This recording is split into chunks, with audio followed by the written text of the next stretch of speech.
À ce stade, ce qui va me manquer cruellement, c'est un design qui soit un peu plus simple. Pour ça, on va utiliser le personnalisateur de thème qui se retrouve juste ici sous personnaliser. D'accord? Cet outil n'est plus disponible dans le thème 2022 et il a été remplacé par d'autres fonctionnalités de WordPress. La majorité des thèmes utilisent encore ce personnalisateur, donc je vais vous le présenter. J'ai accès à plusieurs éléments. D'abord, l'identité du site. J'ai la possibilité d'ajouter un logo, une icône de site et d'afficher le titre et la description du site. Si je ne l'affiche pas, j'ai plus d'éléments qui viennent s'afficher là en haut à gauche, j'ai plus le titre et j'ai plus ça.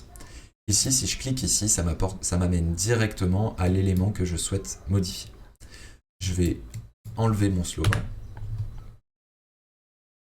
ou en tout cas utiliser plutôt ça comme slogan du site. Et on va créer un logo juste ici. Là, on m'indique qu'il vaut mieux utiliser un logo de dimension 300 par 100 pixels. Je vais aller ouvrir Photoshop. Photoshop, je vais venir faire nouveau fichier.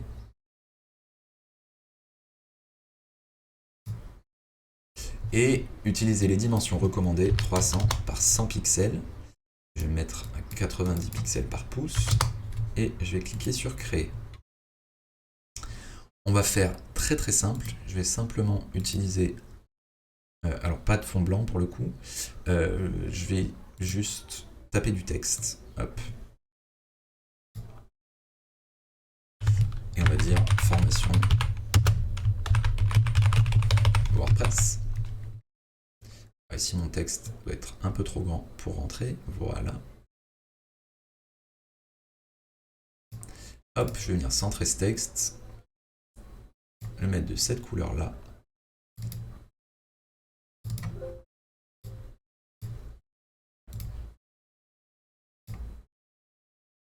Et c'est tout ce que je vais faire.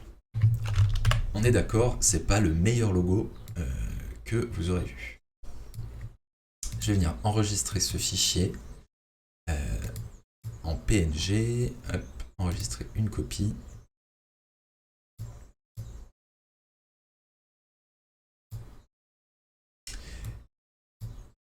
Et je vais, on va le laisser dans les téléchargements, et je vais l'appeler logo-formation-WordPress.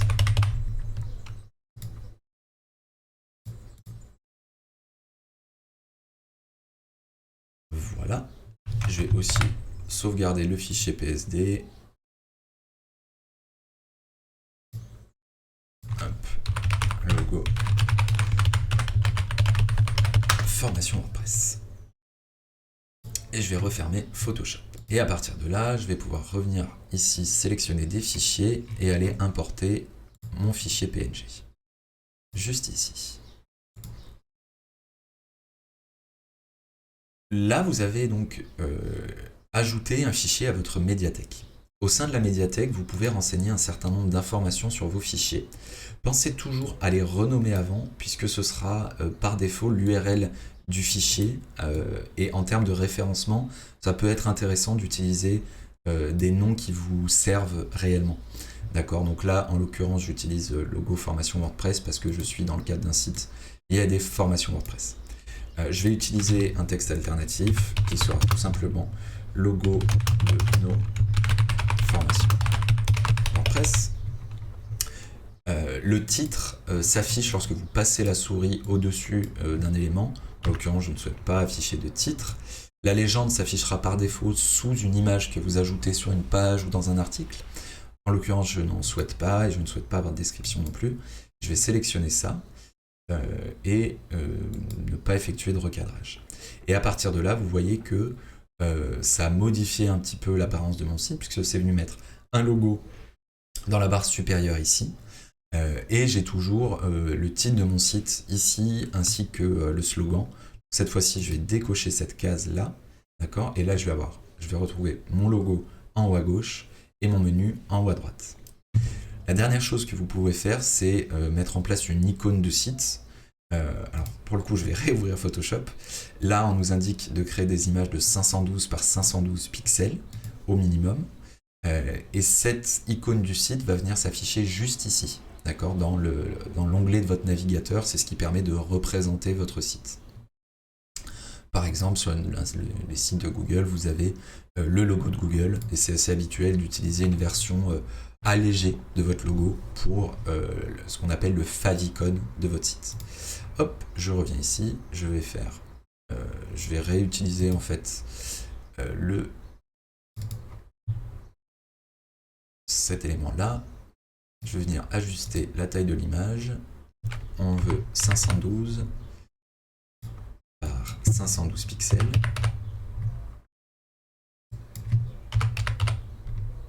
Je dis OK. On va cacher ce calque de texte là et en recréer un dans lequel on mettra juste le F de nos formations WordPress ou FW. Voilà, on va le mettre en très très gros. Hop. Et on va tâcher. Voilà, on va le mettre à peu près au centre. Hop. Voilà. On fait très très rapide, hein. Le but c'est pas de créer des jolis logos, c'est de comprendre concrètement ce que ça fait sur WordPress. Je vais l'enregistrer en copie sous une image PNG, comme ceci. Hop. Et cette fois-ci, je vais l'appeler favicon formation WordPress. Hop. .png. Et j'enregistre ça. OK. Et ici, quand je reviens ici, je peux faire sélectionner l'image, aller sur téléverser des fichiers, sélectionner favicon WordPress, hop, et nous y voilà. De la même manière, je vais utiliser un texte alternatif, favicon de formation WordPress. Je supprime le titre et je clique sur sélectionner. Et là, vous voyez maintenant qu'on a une icône de site qui a été modifiée en accord avec l'image qu'on a choisie. Hop, je reviens un cran en arrière et on va s'intéresser maintenant à la partie couleur et mode sombre. Là, vous avez accès à la possibilité donc, de choisir toutes les couleurs que vous voulez mettre en place sur votre site WordPress. D'accord. En l'occurrence, je ne suis pas très fan du vert d'eau. J'aime bien les thèmes un petit peu sombres, d'accord, comme ça. Donc je vais utiliser cette palette là en couleur d'arrière-plan. Voilà, et c'est tout ce que je peux faire en fait dans les couleurs et modes sombres. Image d'arrière-plan, j'en veux pas. Les menus sont déjà réglés, d'accord. Vous avez également la possibilité de faire quelques réglages sur vos menus directement dans le personnalisateur de thème. Hop, je vais revenir un petit peu. Les widgets, pareil, je ne vais pas m'en servir ici. Et j'ai accès à quelques réglages, ok, ce qu'on a vu tout à l'heure sur le fait que la page d'accueil affiche soit les derniers articles, comme ça, ou une page statique, comme ça. Je reviens en arrière. Les réglages d'extrait, là je veux que mes articles affichent un résumé et non pas le texte complet des articles. CSS additionnel, on ne va pas s'en servir. Et je vais publier ceci.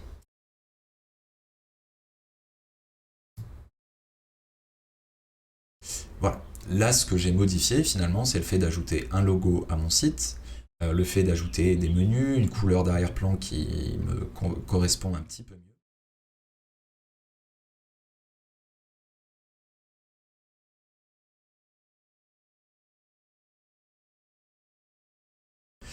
On va voir maintenant comment modifier ces éléments-là, d'accord. Et pour le coup, ça se trouve sous la partie widget, sous le menu widget, sous apparence widget. Ici, je retrouve en fait tous les éléments que je vois ici se retrouvent ici. D'accord. Le fait d'avoir une barre de recherche, c'est cette barre de recherche. Le fait d'accéder aux articles récents, juste ici, aux commentaires récents, juste ici, et aux différentes archives. Personnellement, je vais garder uniquement les catégories, d'accord, et supprimer tout le reste. Pour ça, vous cliquez ici sur les groupes, d'accord, chaque élément, donc ça c'est un élément, un second élément, un troisième, un quatrième et un cinquième. Tout ça, c'est différents groupes, d'accord, auxquels j'accède ici en cliquant ici et en remontant à l'élément parent. Vous avez aussi accès à l'élément, à la vue en liste, pardon, donc avec un groupe de recherche. Celui-ci, je souhaite le retirer. un groupe pour présenter les derniers articles, je vais le retirer.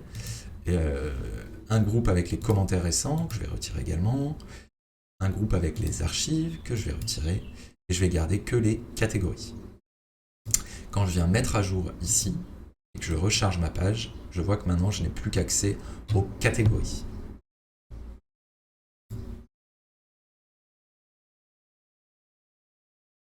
Voilà,